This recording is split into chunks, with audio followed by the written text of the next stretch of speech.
মির্চির বিশেষ নিবেদন Times of পুরাণ।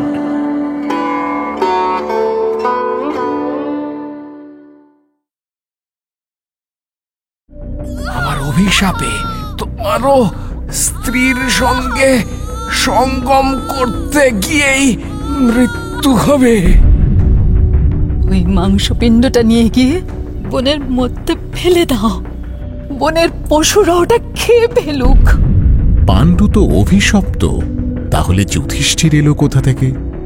আমি সাক্ষাৎ দেবতাদের থেকেই পুত্র লাভ করতে পারি। এই প্রথম এক ঘোর অলক্ষণের আশঙ্কায় কেঁপে উঠল হস্তিনাপুর।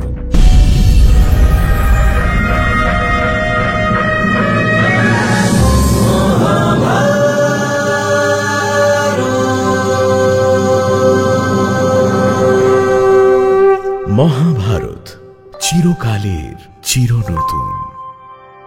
মহর্ষি বেদব্যাস রচিত মহাকাব্য মহাভারতের বাংলা অনুবাদ করেছেন রাজশেখর বসু, কালীপ্রসন্ন সিংহ সহ অনেক বিদগ্ধ পণ্ডিত। সেই সব জনপ্রিয় অনুবাদ এবং প্রচলিত ভাষ্যকে ভিত্তি করে সহজ ভাষায় মহাভারতের নাট্যরূপ দেওয়া হল শুধুমাত্র আপনার জন্য। প্রযোজনা প্যাস্টেল এন্টারটেইনমেন্ট। হস্তিনাপুর রাজ্যই বোধহয় পৃথিবীর একমাত্র রাজ্য যেখানে প্রধান নিয়ামকের ভূমিকা পালন করছেন একজন সর্বত্যাগী সন্ন্যাসী। কুরুবংশে ক্ষেত্রজ সন্তান উৎপাদনই শুধু নয়, সিংহাসনের যে কোনো সংকটকালেই এসে দাঁড়িয়েছেন মহর্ষি ব্যাস। তার আশীর্বাদ নিয়েই সিংহাসনে বসলেন পাণ্ডু। কিন্তু ভীষ্মের মনে শান্তি নেই। জন্মান্ধ ধৃতরাষ্ট্রের মনে জ্বলতে থাকা আগুনের আঁচটা দাবানল হয়ে ওঠার আগেই তাকে নিভিয়ে ফেলতে হবে। একান্তে পরামর্শ করার জন্য তিনি বিদুরকে নিজের ঘরে ডেকে পাঠিয়েছেন। তারপর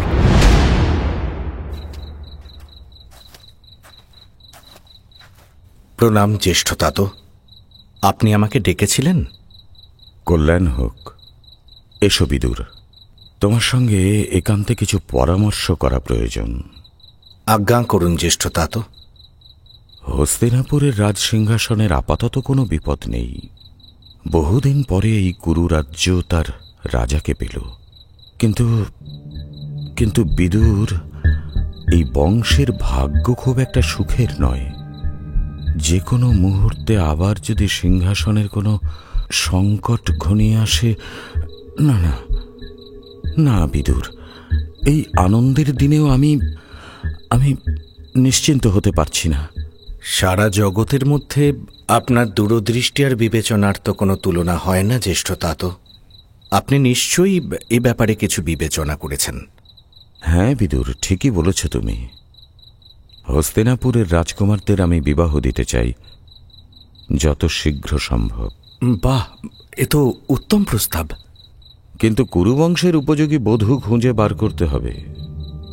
সেই বধূদের গর্ভেই ভবিষ্যতের রাজাদের জন্ম হবে। কাজটা কঠিন বিদুর, তাই তোমার পরামর্শ খুব জরুরি। কোনো উচ্চকুলের রাজকন্যাদের স্বয়ম্বর হচ্ছে কিনা সে বিষয়ে আমি অনুসন্ধান করছি জ্যেষ্ঠতাতো। মহারাজ পাণ্ডুর বিবাহে কোনো সমস্যা হবে না। যে কোনো রাজকন্যাই হস্তিনাপুরের রানী হতে চাইবে, কিন্তু ধৃতরাষ্ট্র, একজন জন্মান্ধ মানুষকে কেউ কখনো স্বামী হিসেবে মেনে নেবে বিদুর? ধৃতরাষ্ট্রকে বাদ দিয়ে পাণ্ডুর বিবাহ দেওয়া সম্ভব? ভীষ্মের চিন্তাটা একেবারে যথার্থ। আমি কৃষ্ণ দ্বৈপায়ন ব্যাস। আমি জানি ভীষ্মের আসল আশঙ্কা ঠিক কি।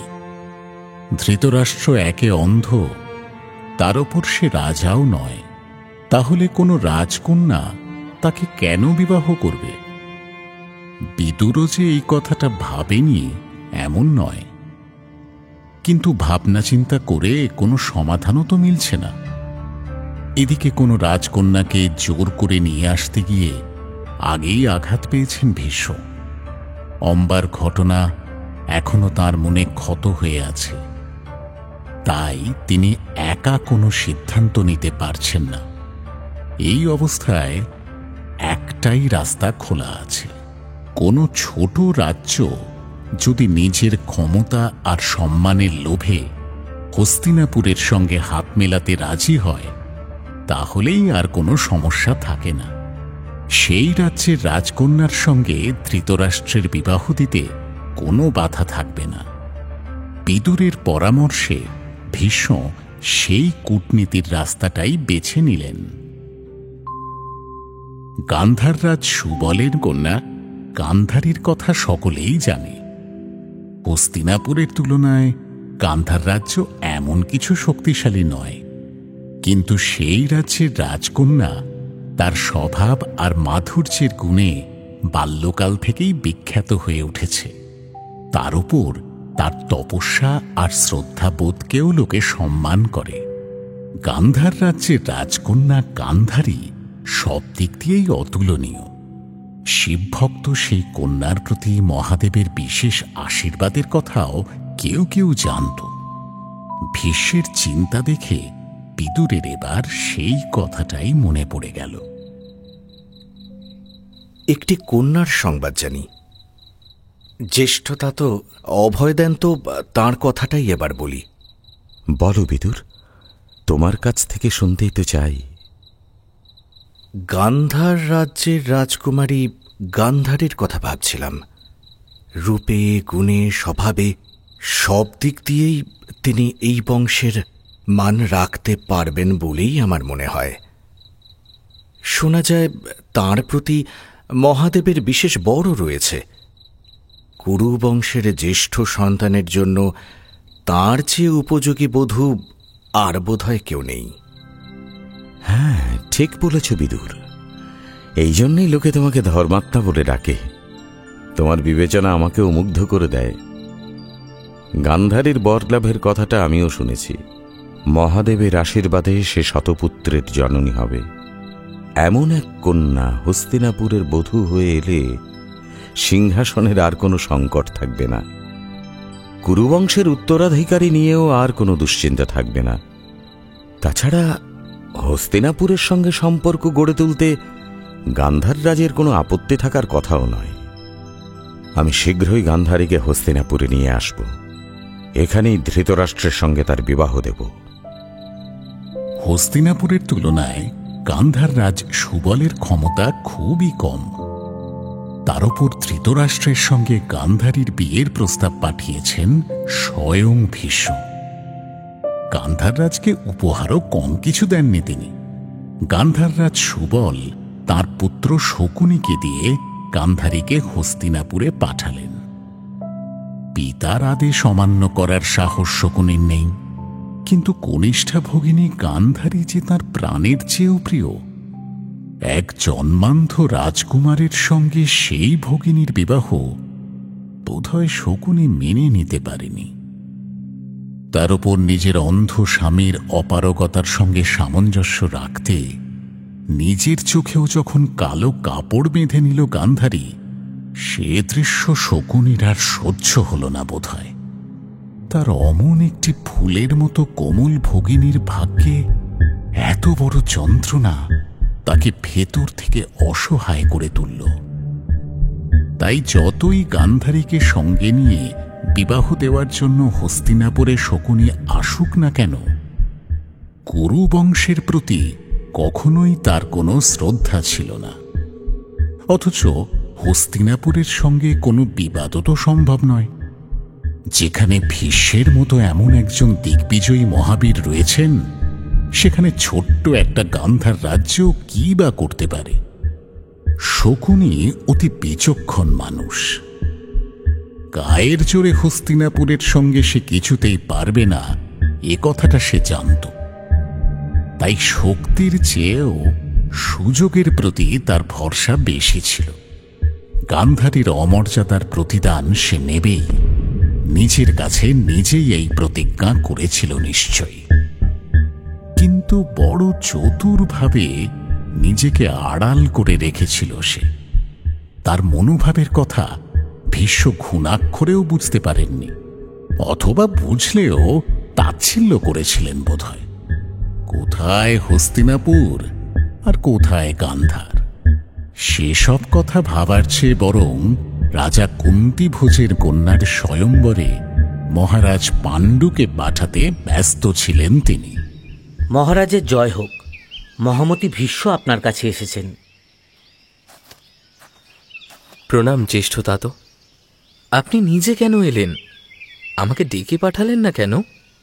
আমি যে সিংহাসনের সেবক, আর তুমি হস্তিনাপুরের রাজা পাণ্ডু, তোমাকে আমি কি করে ডেকে পাঠাবো সে অধিকার আমার নেই। জ্যেষ্ঠ তাত, রাজধর্ম পালন করছি বৎস, আমাকে তুমি বাধা দিও না। ভেতরে চলো, কথা আছে। আসুন আসুন জ্যেষ্ঠ তাত। মহারাজা পাণ্ডু, খুব শীঘ্রই কুন্তী রাজ্যের রাজকুমারী পৃথার স্বয়ংবর সভা হবে। রূপে গুণে সমস্ত দিক থেকেই সেই কন্যা তোমার যোগ্য। স্বয়ংবর সভায় তুমি উপস্থিত থেকো বৎস। হস্তিনাপুরের রানী করে পৃথাকে নিয়ে এসো। যথাজ্ঞা জ্যেষ্ঠ তাত। কিন্তু কুন্তী রাজ্যের রাজকুমারী তো কুন্তী, তাহলে পৃথা কে জ্যেষ্ঠ তাত? যে পৃথা সেই কুন্তী। পৃথা আসলে যাদবরাজ সুরসেনের কন্যা। সম্পর্কে সে বসুদেবের ভগিনী। রাজা কুন্তীভোজের জ্যেষ্ঠ ভ্রাতা হলেন সুরসেন। নিঃসন্তান ভ্রাতার মনে সন্তানের আকাঙ্ক্ষা মেটাতে নিজের কন্যাকেই তিনি তার হাতে তুলে দেন। সেই থেকে পৃথা হল রাজা কুন্তীভোজের পালিতা কন্যা কুন্তী। এই কন্যা অত্যন্ত সৎ, পবিত্র আর অতিথি বৎসল। এমন কন্যা হস্তিনাপুরে এলে এই রাজ্য থেকে লক্ষ্মী কখনো যাবেন না। তুমি তুমি শীঘ্রই এই কন্যাকে হস্তিনাপুরে রানী করে নিয়ে এসো বৎস। আজ্ঞা দিন জ্যেষ্ঠ তাত। আমি কালই রাজকুমারী কুন্তীর স্বয়ম্বর সভায় যাওয়ার প্রস্তুতি নেব। সৌভাগ্যশালী হও বৎস। রাজকুমারী কুন্তী সম্পর্কে সঠিক কথাই বলেছেন ভীষ্ম। রূপে গুণে শ্রদ্ধায় মানবিকতায় তার সত্যিই কোনো বিকল্প নেই।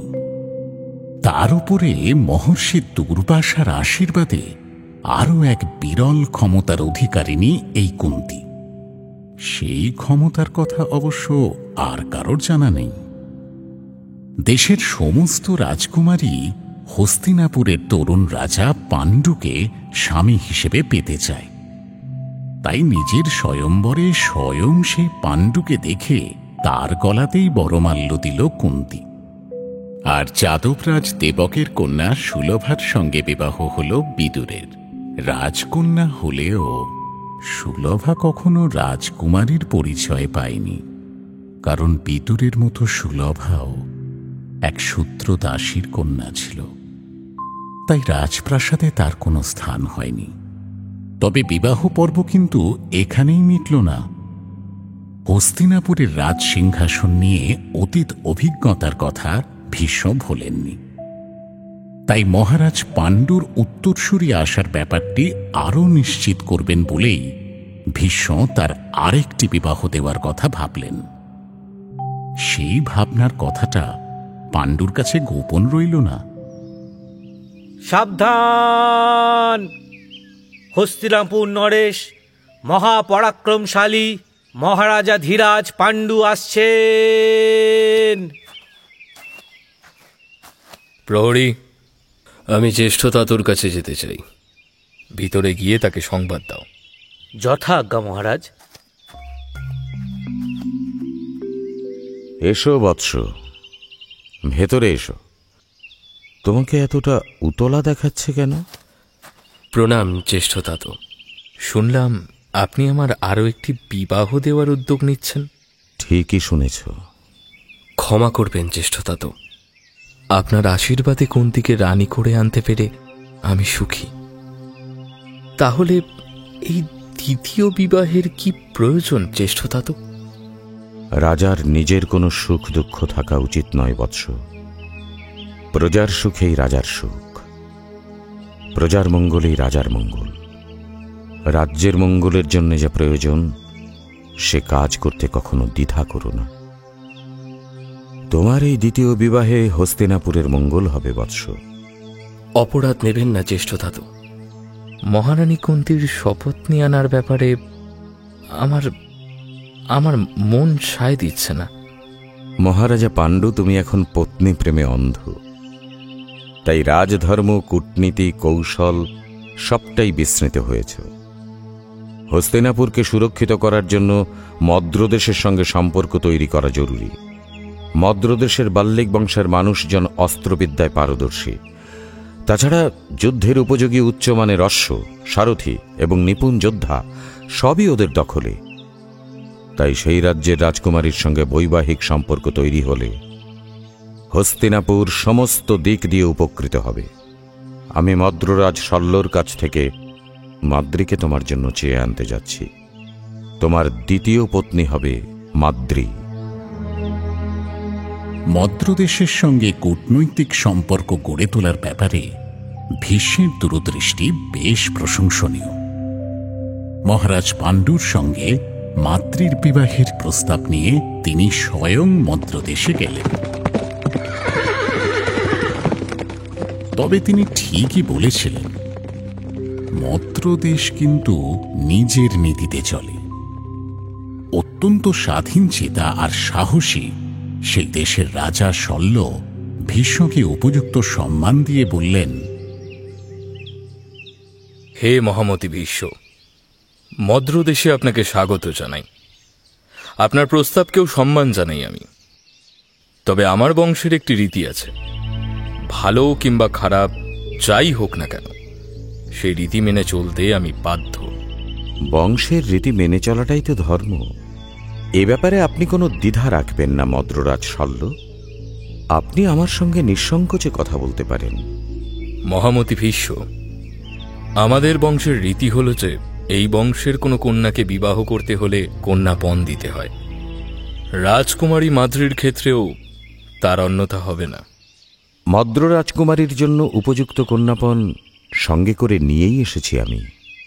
সেই পণ গ্রহণ করে বিবাহের অনুমতি দিন মদ্ররাজ শল্য। মদ্রদেশের রীতিনীতি জানতেন ভীষ্ম।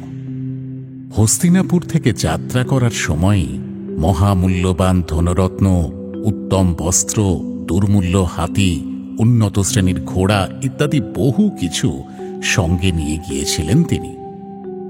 কন্যাপণ হিসেবে সেই সব উপহার এবার মদ্ররাজ শল্যকে দান করলেন ভীষ্ম। রাজা শল্য এবার প্রীত হয়ে মাদ্রীকে ভীষ্মের হাতে তুলে দিলেন। সসম্মানে মাদ্রীকে নিয়ে হস্তিনাপুরে ফিরে এলেন ভীষ্ম। মহারাজ পাণ্ডুর সঙ্গে তার বিবাহ দিয়ে মদ্রদেশকে হস্তিনাপুরের আত্মীয় করে রাখলেন তিনি। ততদিনে মহারাজ পাণ্ডুর খ্যাতিও দিক বিদিকে ছড়িয়ে পড়েছে। দেশ বিজয়ে বেরিয়ে একের পর এক রাজ্য জয় করে প্রচুর ধনসম্পদ নিয়ে হস্তিনাপুরে ফিরেছে পাণ্ডু।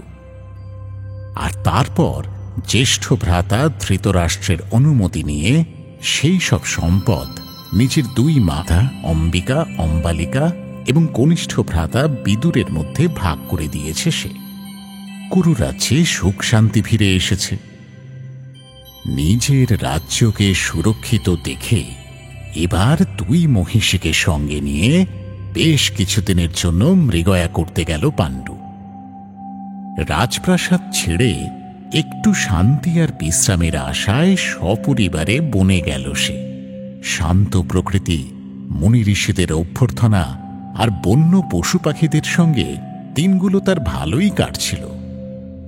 কিন্তু প্রকৃতি শান্ত মানে যে ভাগ্য সুপ্রসন্ন তা তো নয়। হরিণ শিকারের শখ ছিল পাণ্ডুর। সেই শখই যে তার কাল হয়ে আসবে সে কথা সে জানবে কি করে? বনের মধ্যে ঘুরতে ঘুরতে সেদিন বেশ কিছুটা দূরে চলে গেছে পাণ্ডু।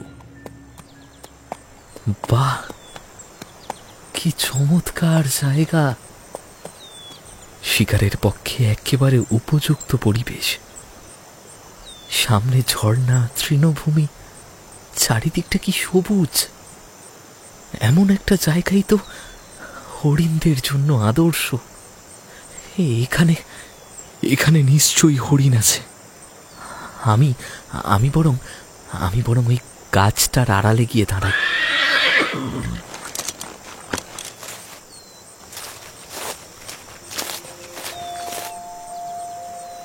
আরে আরে, যা চেয়েছিলাম তা তো একেবারে হাতের কাছে।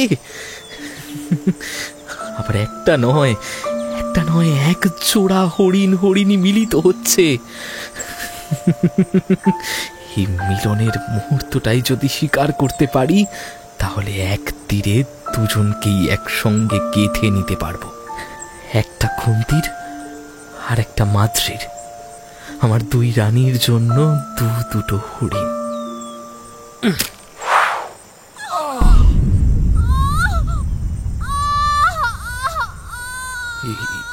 এ কি? হরিণের দেহ থেকে মানুষের কণ্ঠস্বর! এই স্বরে কি হলো?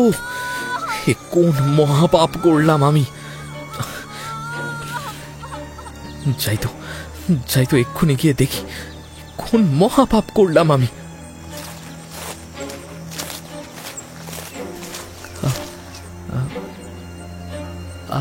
আপনারা কারা? হরিণের রূপটা কি ছদ্মবেশ? এ কি করলে মহারাজ পাণ্ডু? কোনো মূঢ় মানুষও এমন কাজ করে না। সঙ্গমরত পশুকে বধ করে কেউ? আমি কিমিন্দমুনি সন্তান কামনায় আমার স্ত্রীর সঙ্গে এই হরিণের রূপ ধরে মিলিত হয়েছিলাম। আর আর আর তুমি এমন জ্ঞান বুদ্ধি সত্ত্বেও এই জঘন্য অপরাধটা তুমি করলে। এই অপরাধের দায় তোমাকে নিতেই হবে মহারাজ।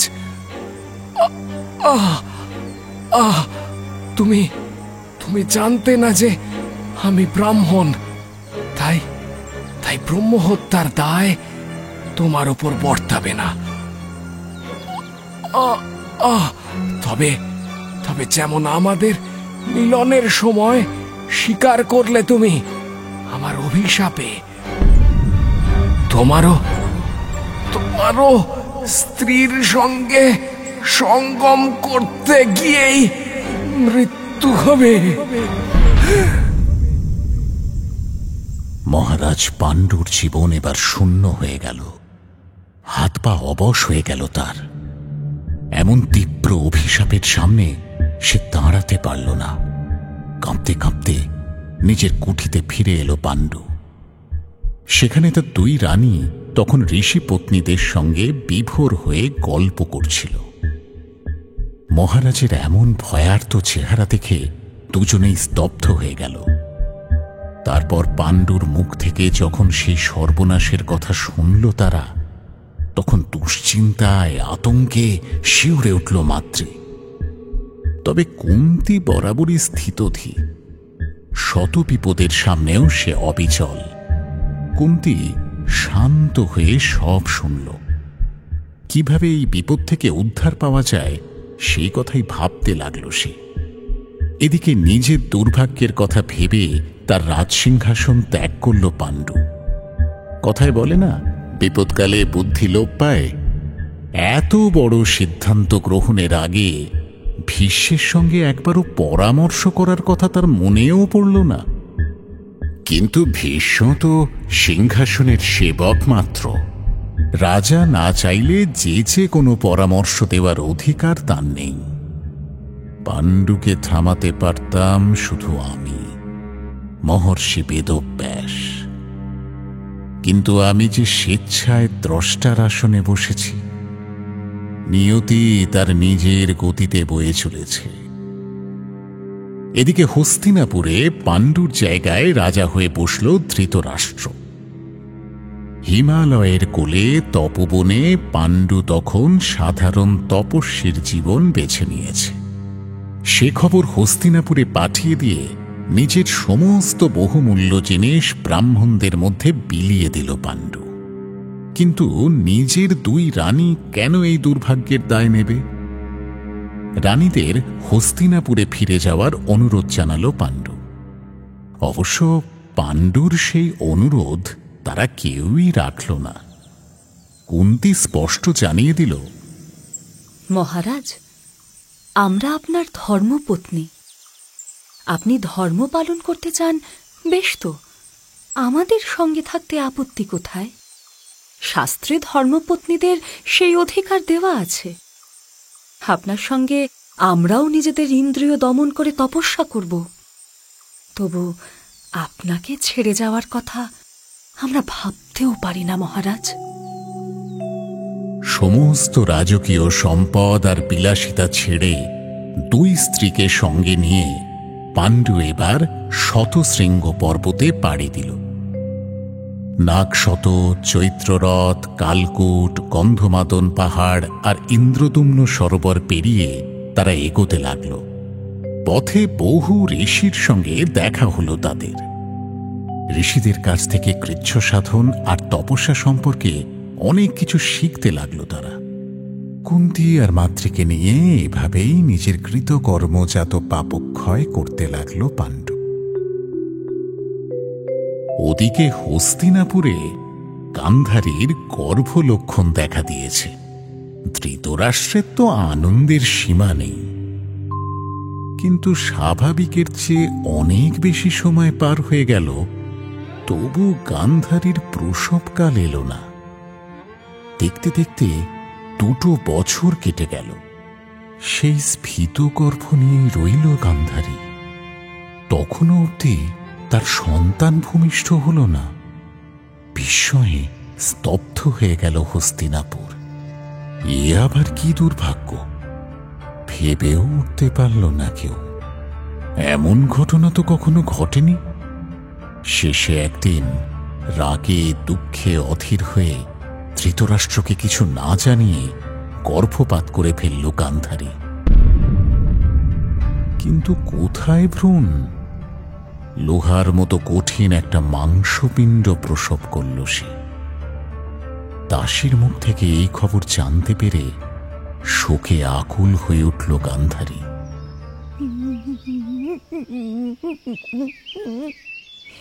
আমার কি হলো? মহাদেবের বরে শতপুত্রের জননী হওয়ার কথা ছিল আমার। আমার তপস্যা, আমার ত্যাগ, স্বয়ং শিবের আশীর্বাদ সব বিফলে গেল। 1 বছরের গর্ভযন্ত্রণা শেষে এই ছিল কপালে। হায় রে অদৃষ্ট, হায়!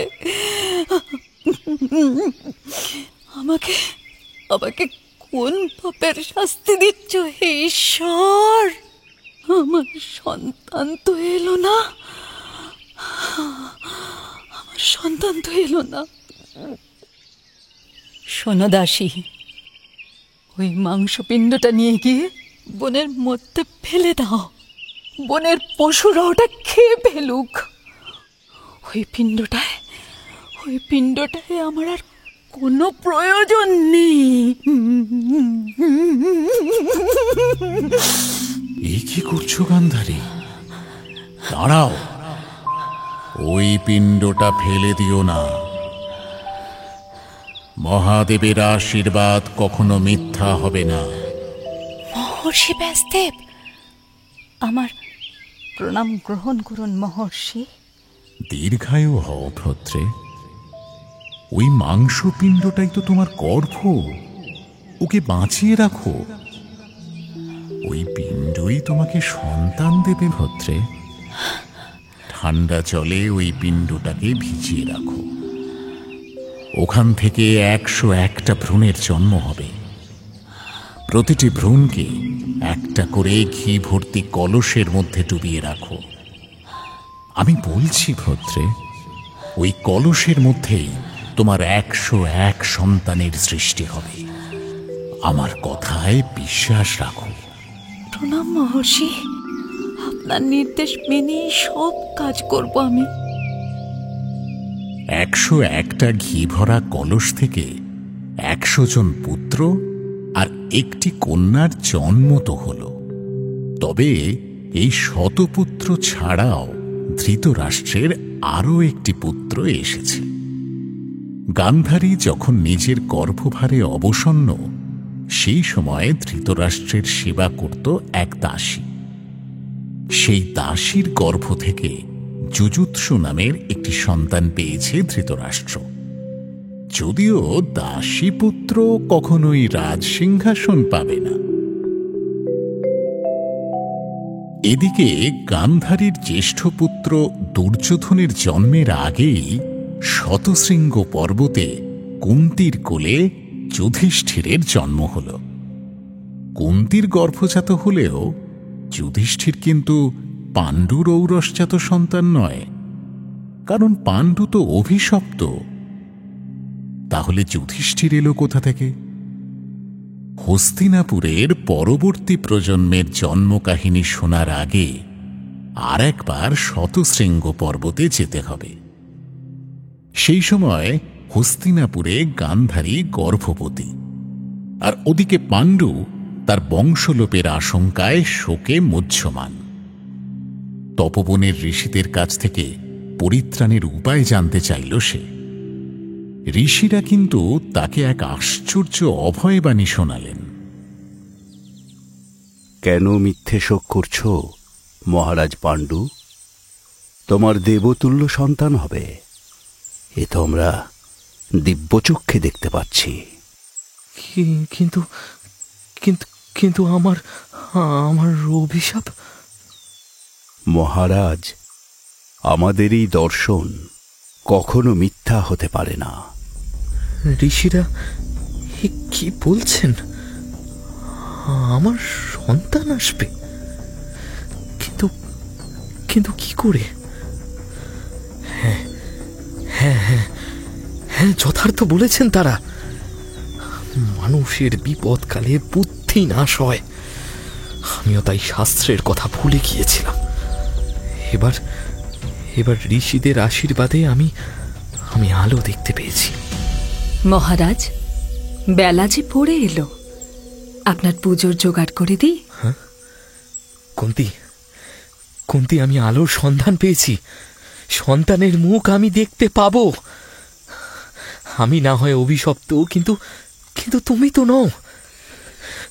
বিপদের দিনে ব্রাহ্মণের মতো কোনো উত্তম বর্ণের পুরুষ অথবা স্বামীর ভাইয়ের কাছ থেকে কোনো নারী সন্তান কামনা করতেই পারে। এটা শাস্ত্রের বিধান কুন্তি, শাস্ত্রের বিধান। তুমি সন্তান লাভের জন্য চেষ্টা করো। আমার নিজের জন্মটাই তো ওইভাবে। বিচিত্র বীর্য তো আমার পিতা নন, কৃষ্ণ দ্বৈপায়ন ব্যাসের প্রসাদে আমার জন্ম হয়েছে। তুমিও ওইভাবেই সন্তানের জননী হতে পারবে কুন্তি। তোমার গর্ভে যে সন্তান আসবে সে কুরু বংশের সন্তান হবে। আমি তার পিতা হয়ে থাকব। মহারাজ, প্রাচীন ভারতের নারীরা অনেক স্বাধীন ছিল কুন্তি। শুধুমাত্র স্বামীর কাছেই বন্দিনী থাকত না, তারা পছন্দের পুরুষের সঙ্গে ইচ্ছে মতো বিহার করতে পারত। সেই প্রথা অবশ্য আজ আর নেই, কিন্তু বিপদকালে সেই প্রথাকে ফিরিয়ে আনা চায় কুন্তি। সনাতন ধর্ম আমাদের সেই অধিকার দিয়েছে। সনাতন ধর্ম যদি সেই অধিকার দিয়ে থাকে, তাহলে প্রাচীন ভারতের নারীদের সেই স্বাধীনতা আজ আর নেই কেন মহারাজ? ঋষি শ্বেতকেতুর অভিশাপে একদিন তার পিতা উদ্দালকের সামনেই কোন এক ব্রাহ্মণ শ্বেতকেতুর জননীর হাত ধরে টেনে নিয়ে যায়। শ্বেতকেতুর মাতাও বাধা দেননি। উদ্দালক ঋষি পৌঁছালেন যে এটাই স্বাভাবিক, কিন্তু এ ঘটনাটা শ্বেতকেতু মেনে নিতে পারলেন না। তিনি অভিশাপ দিয়ে বললেন যে কোনো পতিব্রতা নারী কিংবা সতী সাধ্বী স্ত্রীর স্বামী যদি অপর কারুর সঙ্গে সম্পর্কে লিপ্ত হয়, তাহলে তার ভ্রূণ হত্যার পাপ হবে। সেই থেকে সমাজে এই রীতি বন্ধ হয়ে গেল। কিন্তু আপদকালে অন্য কোনো উচ্চ বংশের পুরুষের মাধ্যমে ক্ষেত্রজ সন্তান লাভে কোনো বাধা নেই। আমি তোমাকে আমার সর্বস্ব দিয়ে অনুরোধ করছি কুন্তী। মহারাজ, তুমি কোনো তপস্বী ব্রাহ্মণের কাছে গিয়ে গুণবান পুত্র কামনা করো। মহারাজ, আজ একটা কথা নিবেদন করব আপনার কাছে। ভয়ে বলি না নির্ভয়ে বলি? নির্ভয়ে বলো কুন্তী, কি কথা? আপনাকে এতদিন এই কথাটা বলতে পারিনি মহারাজ, আমাকে ক্ষমা করবেন। ব্রাহ্মণ বা অন্য কোনো উচ্চবর্ণের মানুষকে আমার প্রয়োজন নেই। আমি সাক্ষাৎ দেবতাদের থেকেই পুত্র লাভ করতে পারি। বলো কি? এই যে অসম্ভব। না মহারাজ, মহর্ষি দুর্বাসার বরে এই অসম্ভবও সম্ভব হতে পারে। একবার আমাদের কুন্তী রাজ্যের অতিথি হয়ে মহর্ষি এসেছিলেন। মহারাজা কুন্তী ভোজের আদেশে আমি নিজে হাতে মহর্ষির সেবা করেছিলাম। আমার সেবা যত্নে তুষ্ট হয়ে মহর্ষি আমায় একটি মন্ত্র শিখিয়ে গেছেন। সেই মন্ত্র দিয়ে যে কোনো দেবতাকে আহ্বান করে তাঁর কাছ থেকে সন্তান লাভ করতে পারবো আমি। সেই মন্ত্রের জোরে কোনো ঋষিও আসতে পারেন মহারাজ, তবে মানুষের কাছ থেকে সন্তান লাভে দেরি হবে। দেবতার কাছ থেকে শীঘ্র সন্তান লাভ হতে পারে মহারাজ। কুন্তী, কি বলছো তুমি? এ কথা শুনে আমি ধন্য হলাম। তুমি আমার বংশ রক্ষা করতে পারবে। আমি তোমার কাছে আজ থেকে ঋণী হয়ে থাকব। তুমি দেবতাকেই আহ্বান করো। দেবতাদের মধ্যে ধর্মই সব থেকে পুণ্যবান। তার উদ্দেশ্যে মন্ত্রোচ্চারণ করো কুন্তী। কালের গতি বড় বিচিত্র। একদিন মহামুনি দুর্বাসার এই মন্ত্রের কারণেই কুন্তীর চরম বিপদ ঘনিয়ে এসেছিল, আর আজ বিপদ নাশের জন্যই দ্বিতীয়বার এই মন্ত্র প্রয়োগ করবে সে। অবশ্য সেদিনের কুন্তী ছিলেন কুমারী। ঋষির দেওয়া আশীর্বাদকে যাচিয়ে নেওয়ার কৌতূহল ছিল তার। তাই মন্ত্র লাভ করেই সূর্যদেবকে স্মরণ করে নির্জন ঘরে মন্ত্রোচ্চারণ করেছিল সে। আর সঙ্গে সঙ্গে নিজের অঙ্গচ্ছটায় 10 দিক আলোকিত করে সেই ঘরে সূর্যদেবের প্রকাশ ঘটল। কুমারী কুন্তী তখন ভয়ে লজ্জায় কাতর। সূর্যদেবকে ফিরে যাওয়ার জন্য বহু অনুরোধ করল সে। কুমারী কন্যার সন্তান এলে সে আর সমাজের কাছে মুখ দেখাবে কি করে? তার বংশের মর্যাদাও যে ধুলোয় মিশে যাবে। সূর্যদেবের কাছে হাত জোড় করে অনেক অনুনয় বিনয় করল কুন্তী, কিন্তু সূর্যদেব সে কথা শুনলেন না। এই সিদ্ধ মন্ত্র তিনি অস্বীকার করতে পারবেন না, তাই মন্ত্রের যা কাজ তা তাকে করতেই হবে। কুমারী কুন্তীর সমস্ত আবেদন নিবেদন অগ্রাহ্য করে তাকে একটি পুত্র উপহার দিয়ে গেলেন সূর্যদেব। অঙ্গে কবচ আর কুণ্ডল ধারণ করে সূর্যপুত্রের জন্ম হয়েছিল সেদিন। নিজের সম্ভ্রম রক্ষা করতে কুমারী মাতা তার সদ্যজাত সন্তানকে জলে ভাসিয়ে দিতে বাধ্য হয়েছিল। আর আজ সেই মন্ত্রই তার জীবনের সর্বস্ব হয়ে দেখা দিয়েছে।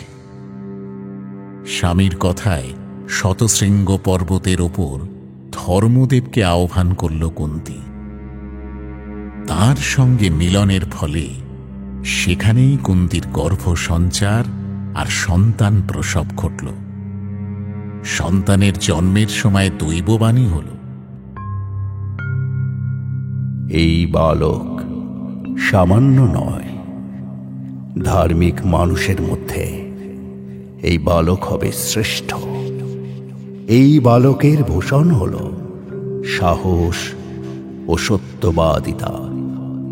এই বালক একদিন পৃথিবীর অধীশ্বর হবে এবং যুধিষ্ঠির নামে খ্যাত হবে। কুন্তির গর্ভে যুধিষ্ঠিরের জন্মের অনেক আগে থেকেই হস্তিনাপুরে গান্ধারীর গর্ভসঞ্চার ঘটেছে, কিন্তু প্রসব হয়নি। ওদিকে শতশৃঙ্গ পর্বতে কুন্তির কুলে পাণ্ডুর জ্যেষ্ঠ সন্তানের জন্মের খবর হস্তিনাপুরে এলো। ক্রোধে, ঈর্ষায়, হতাশায় অস্থির হয়ে উঠলেন ধৃতরাষ্ট্র। প্রবল মানসিক দ্বন্দ্বের আঘাতে গর্ভপাত করে ফেললেন গান্ধারী। আর যতদিনে সেই 101 কলসের মধ্যে প্রথম কলসটিতে দুর্যোধনের জন্ম হল, ততদিনে কুন্তির কোলে আরও একটি সন্তান এসেছে। সে হল পবনপুত্র ভীম। দুঃখে কাতর হয়ে রাজ্যের সভাসদ আর হস্তিনাপুরের পণ্ডিতদের সামনে ধৃতরাষ্ট্র বারবার জিজ্ঞাসা করতে লাগল, আমি না হয় সত্যিকারের রাজা নই, কিন্তু আমার পরে আমার দুর্যোধন একজন যথার্থ রাজা হতে পারবে তো? ধৃতরাষ্ট্রের প্রশ্নের কেউই কোনো জবাব দিতে পারল না, কারণ দুর্যোধনের জন্মটাই তো অলক্ষণের। ঘি ভরা কলসের মধ্যে গান্ধারীর প্রথম সন্তান যখন কেঁদে উঠেছিল, সে সময় আশপাশে অসংখ্য শিয়াল কুকুরের ডাক শোনা গিয়েছিল। এই প্রথম এক ঘোর অলক্ষণের আশঙ্কায় কেঁপে উঠল হস্তিনাপুর। এমন তো কখনো ঘটেনি। তাহলে সত্যিই কোনো বিপদ ঘনিয়ে আসছে কি? কি বিপদ? হস্তিনাপুরের পণ্ডিতরা ধৃতরাষ্ট্রকে এক অদ্ভুত পরামর্শ দেবেন। সেই পরামর্শ শুনে চমকে উঠবেন ধৃতরাষ্ট্র। কি সেই পরামর্শ? ওদিকে শতশৃঙ্গ পর্বতেও ঘটে গেল এক অভিনব ঘটনা। কি ঘটল সেখানে? স্বয়ং ধর্ম কি এবার মানুষের রূপ ধরে পৃথিবীতে আসছেন? কিন্তু কি করে? শুনুন আগামী পর্বে। শুনলেন মহাভারত।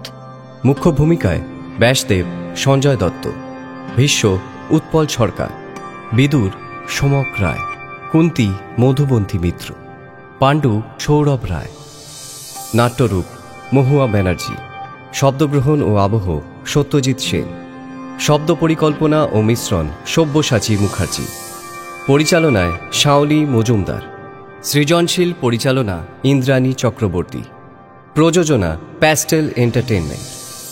টাইমস অফ পুরাণ আপনার জন্য মির্চি বাংলা ইউটিউব চ্যানেল এবং গানা অ্যাপে।